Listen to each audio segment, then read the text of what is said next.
I want you to do something a little radical right now, like wherever you are listening to this. Yeah, just take a second. Exactly. I want you to literally unclench your jaw. Just let it go.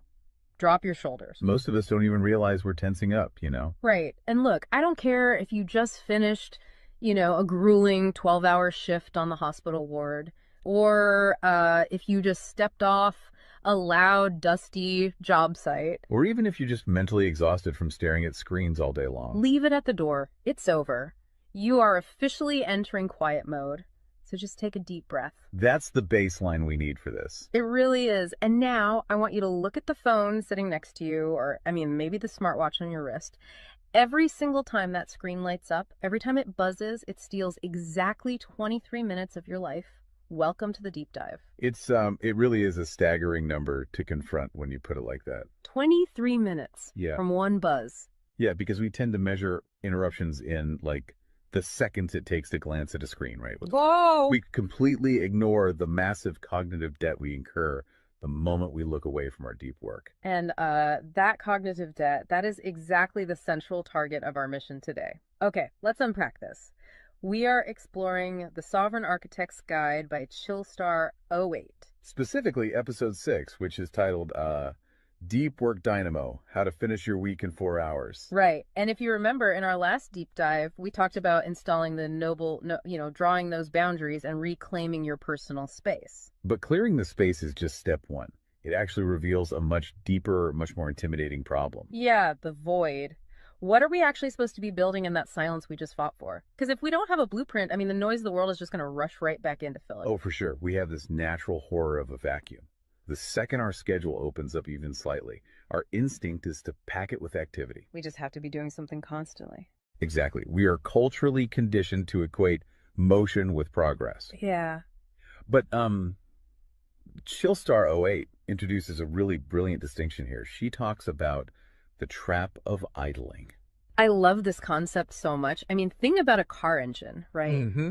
The engine is running, the pistons are firing, it's burning through all this expensive fuel, making a ton of noise and vibration. But the car is in park. Yes, it isn't going anywhere, and that is what most of our daily quote-unquote busyness looks like. We feel incredibly productive because we are in constant motion. Right. You check a text message while you're sitting at a stoplight. Or you answer a quick email while walking from your car to the front door. You stare at a spreadsheet on your laptop while, your family dinner is sitting right in front of you, literally getting cold. And that right there is the illusion of productivity.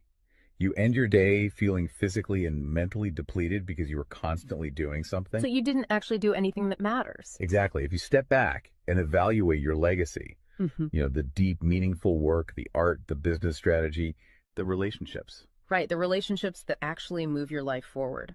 None of it progressed. You spent 8 hours idling. You were everywhere, which means you were truly nowhere. Man, that hits hard. And this brings us back to that terrifying 23-minute statistic from the research she cites. I don't want to just gloss over this. No, we definitely shouldn't. Because understanding the mechanism behind it is crucial. Why does a 5-second distraction cost us almost half an hour? It basically comes down to how our prefrontal cortex manages working memory. Your brain is not a computer processor that can just run multiple applications in parallel. Right. We can't actually multitask. Exactly. When you are doing deep work, say writing a complex proposal, your brain loads this massive fragile web of context into your working memory. Like holding all the pieces of a puzzle in your hands at once. Yes. You are holding multiple variables, ideas, tones all at once. So when your phone buzzes and you glance at a text from your partner asking about groceries, your brain is forced to execute a context switch. So it has to dump all the proposal data just to load the grocery data. It literally flushes the working memory buffer, yeah. It has to process the new rules and the emotions associated with that text message. Wow. And then when you turn back to the proposal, you cannot just pick up where you left off. Your brain has to laboriously rebuild that entire web of context from scratch. Oh, I hate that feeling. Were you just staring at the screen like, what was I even saying? Right. It has to retrieve the thread of your argument. Remember the tone you were using, recall the variables. That rebuilding process takes an average of 23 minutes of cognitive effort, And it burns a ton of energy doing that, right? massive amounts of glucose. That explains so much. I mean, that is why people hit 5 p.m.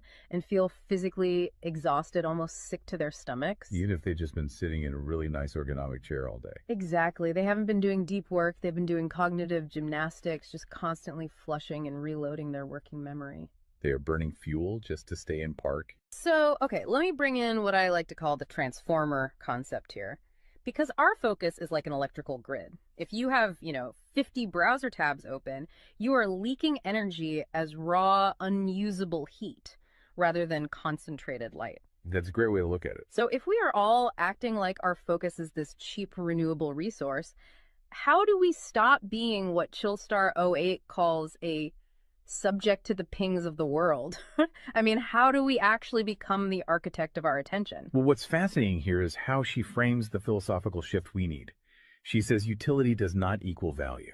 Oh, say that again. Utility does not equal value. Right. In the modern workforce, we have been completely conditioned to believe that being constantly available makes us valuable. Like if you answer a Slack message in 3 seconds, you're the hero. Exactly. You are praised as a good worker. Or if you jump on a Zoom call with like 5 minutes notice, you're a team player. But that is just utility. I mean, being highly available makes you a commodity. You're like a human router just passing information back and forth. And routers are easily replaced. True sovereignty, true value comes from being impactful. You simply cannot make a deep, lasting impact if your attention is constantly fractured by the agendas of other people. Yeah, when you operate like that human router, you are spending your finite, precious Mondays executing someone else's script. You're a subject to the pings of the world. Okay, so we know the biology of why this destroys our focus, and we understand the philosophical trap of, trying to be too available. But how do we actually fix the mechanics of our workday? We have to build the deep work dynamo. Right. So think of your attention like water pressure. If you poke 50 tiny holes in a garden hose, open browser tabs, email notifications, group chats. The water just trickles at the end. Exactly. You cannot wash a car with a trickle. You're just making the driveway wet. That's true. So the Dynamo Audit she lays out, it's about putting a high pressure nozzle on that hose.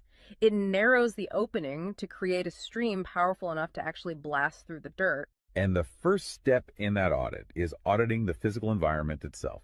She calls it analyzing your signal-to-noise ratio. Okay, so visualize your workspace right now. She asks you to determine if it is a sanctuary or a transit hub. Let's be honest. Most of us are operating in transit hubs. A transit hub is a place of constant arrival and departure. People walking by, announcements over the loudspeaker, just a blur of motion. Yeah, and you can't build a legacy in a train station. But we need to push past the basic phones are distracting advice, right? Because our listeners already know that. Oh, absolutely. Chillstar '08's rule is much more brutal than that. She says if the phone is even sitting on your desk, even face down, it is acting as a parasite on your cognitive grid. A parasite, just by being in the room. The research supports this entirely, by the way. The mere presence of a smartphone in your visual field, even if it is completely powered off, measurably reduces your cognitive capacity. Because your brain is having to actively expend energy to ignore it, right? Exactly. It is running a background process that just keeps saying, don't check the phone, don't check the phone. That is energy being actively stolen from your primary task. So sovereignty literally begins the moment you physically remove the device from the room, put it in a drawer down the hall. Close the door. Make the physical environment quiet. But okay, let's say you've done that. That doesn't stop your own brain from creating internal noise, right? Like trying to juggle 5 projects at once. How do we fix the internal wiring? That brings us to the second pillar of the audit, which is the batch wiring rule. This directly addresses the danger of switching fatigue, which we touched on with that 23-minute penalty. Right, the cognitive glucose burn. Yeah. When we attempt to multitask, like writing a creative brief, then pausing to check inventory levels, then answering 3 customer service emails. And then trying to go back to the brief. Right. We are grinding our mental gears to dust. We are switching between entirely different cognitive states. Because creative writing uses a completely different part of the brain than calculating inventory, obviously. They require entirely different operating frequencies. So the batch wiring rule dictates that you must group similar tasks together based on their cognitive load. Okay. And you do not switch the current until that specific type of work is completely done. You do all your deep analytical thinking in one high voltage And burst. then you save all your reactive administrative stuff for a separate lower voltage block later in the day. Precisely. It's all about staying in one gear. Like if you are driving up a really steep hill, you don't constantly shift between first gear and fifth gear. You lock into the gear that provides the right torque and you just ride it out. That's a perfect analogy. But okay, here's where it gets really interesting. This leads to the third pillar of the audit, and this is where I actually need to seriously push back on the source material a bit. She calls this the zero access window. Ah, yes. This is usually where the resistance starts for people. Because it sounds impossible for a normal person. She says you cannot just plan to be focused, right? You have to legally schedule it. You have to lock in one sovereign hour. Yeah, 1 hour where you are legally dead to the outside world. No boss, no family, no, hey, do you have a second for a quick question? Just you and the blueprint. It's extreme, yes. But let's do a reality check here. I mean, I see how that works for a solo digital entrepreneur or a freelance writer, but what about someone whose literal job description is to be available? Right, like an IT support specialist. Or a floor manager, or a nurse on a ward, or even, a parent at home with a toddler. How do they justify just vanishing?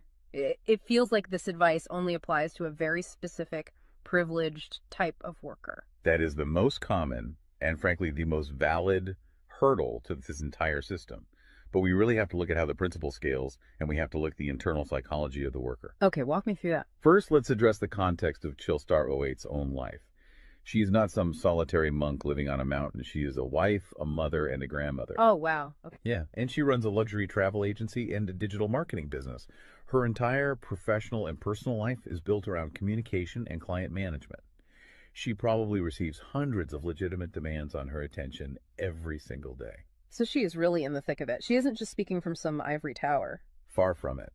She implements the zero access window because of those demands, not in spite of them. Now, for the IT manager or the nurse, obviously, you cannot vanish while on active duty if your role is acute response. Right. You can't ignore a burning server or a patient monitor. Exactly. But the principle applies to the deep work surrounding the active duty, the scheduling, the charting, the strategic planning.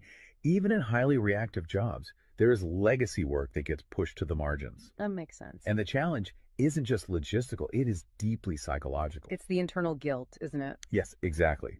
People feel like bad employees or bad parents or bad partners when they set a hard boundary. Yeah. We tie our entire self-worth to our responsiveness. We think, if I am not instantly available, I am failing them. Man, that is so true. We feel guilty for taking an hour to ourselves. But setting a zero access window is not about neglecting your family or your team. It is about condensing your high level work into massive, high impact bursts of energy so that you can actually be present later. Wow. Okay. Consider the alternative. If you don't carve out that absolute focus, you end up giving your family or your team partial fractured attention for 12 hours straight. Exactly. You are physically at the dinner table, but mentally you are drafting an email. Or you are sitting on the floor playing with your kid, but you're checking a Slack notification over their shoulder. You are trading constant low quality availability for scheduled high quality presence. It is entirely about communicating boundaries to protect the quality of the time you do give people. You tell your team, look, I am going offline for 60 minutes to finish this crucial report. If the servers literally catch fire, call this specific emergency number. Otherwise, I will address all questions at 11:00 a.m. Right. You aren't vanishing to hide. You are vanishing to get the work done efficiently so you can actually live your life. Which brings us to the ultimate why behind this entire system. Because once you fight through that guilt, once you build this 4-hour fortress, you have to know what it is all for. It's not just about becoming a hyper-efficient robot. No, because if you use these tools just to do more of your boss's busy work or to take on 3 more stressful projects, you have entirely missed the point. You are just speeding up the treadmill. If we connect this to the bigger picture, the destination we are driving toward is a concept she calls passive magnetism. Okay, break down passive magnetism for us, because it sounds a bit abstract. Think of it as the gravity your work generates when it is undeniably good. Most people operate with active desperation. They are loudly networking, constantly posting, aggressively chasing clients or promotions. Just relying on sheer volume to get noticed. Right. Passive magnetism is the exact opposite. It is the ability to attract results, clients, wealth, legacy, or respect through the undeniable quality of your deep work. Because you actually took the time to build something substantial rather than just talking about building it. Yes, when you engage the deep work dynamo, you produce work so concentrated and so valuable that it acts as a magnet. You don't have to chase the market comes to you. And the ultimate prize of achieving that passive magnetism isn't just more work. The prize is time. Time is the ultimate currency. The dream of the sovereign architect is to finish an entire week's worth of business output in just 4 hours. You do this high voltage work often while the rest of the world is literally still hitting the snooze button. You free up the remaining hours so you can go be a traveler, so you can be a creator. So you can be a fully engaged grandparent like Chillstar 08. Exactly. She frames it beautifully in the source text. She says, we wire for silent so we can live in volume. Oh, I love that. We embrace the discipline of the quiet fortress so that our actual lives can be loud, vibrant, and fully experienced. We are finally taking control of the dial. But, making that shift from a frantic, reactive employee to a calm, sovereign creator requires a massive shift in identity. You have to tune your mind before you sit down to do the work. It is really difficult to just sit down at a desk and instantly command your brain to perform deep work, right? Especially if you've spent the last hour navigating traffic and listening to the news. You need a transition ritual to cross that threshold. And Chillstar 08 provides something for this transition called the Chillstar's Creed. It is designed to be a grounding frequency. It really centers you. Yeah, so I want you, the listener, to use this. I want you to imagine a slow, steady heartbeat in the background. Just a deep, resonant 528 hertz frequency. Just let the frequency of these words settle into your mind before you initiate your deep work. Ready? Take it in. I am grounded in peace. I am reaching for my stars. My light is my own. I am a star and I will shine bright. I will reach for the sky. I release what was. I embrace what is becoming. Using a creed like that is just such a powerful behavioral trigger. It really shifts your state. When you speak those words, even just internally, you are consciously reminding yourself that your light, your focus, your energy is your own. It does not belong to your inbox. This does not belong to the algorithm. Right. You are releasing the frantic energy of the morning and embracing the sovereign focus of the architect. So we always want to translate this high-level theory into ground-level reality for you. We don't want you to just listen to this and go right back to idling. Definitely not. Here's your 1% install. This is your micro-win to take action on this deep dive immediately. Tomorrow morning, before the world starts demanding your attention, before you check a single news site or open your email, I want you to set a timer for exactly 60 minutes. Put your phone in another room entirely. Yes, physical distance. Do not open any extra browser tabs. Pick one legacy task, just one, and flip the switch on your very first sovereign hour. And be prepared for it to feel incredibly uncomfortable at first. Your brain will crave the dopamine hit of a notification. Oh, you will feel an almost physical itch to check your messages. But if you can sit in that silence, if you can endure that initial friction, you will watch the dynamo start to spin. You will enter that flow state, and the old blueprints of hustling and grinding will be completely burned away. And look, if you want the actual templates to automate this piece, the specific tools and step-by-step guides to build the system out completely and protect your location-independent freedom, you can join the Sovereign Fortress on the Chillstar 08 school community. All the blueprints are there waiting for you. They really are. As we wrap up this deep dive, I want to leave you with one final thought to explore on your own. We have spent this entire session talking about the mechanics of work. We've talked about condensing your week's output into just 4 hours of pure, undistracted focus. But if you actually achieve that, you're going to be faced with a beautiful, kind of terrifying question. What's that? Who are you going to become in the remaining 164 hours of your week? What if your true legacy has absolutely nothing to do with what you produce while you are busy, but entirely to do with who you are when you are finally completely silent? Wow. Unclench that jaw. Drop those shoulders. Step into the quiet. Go be great and flip the switch. We'll see you on the next deep dive.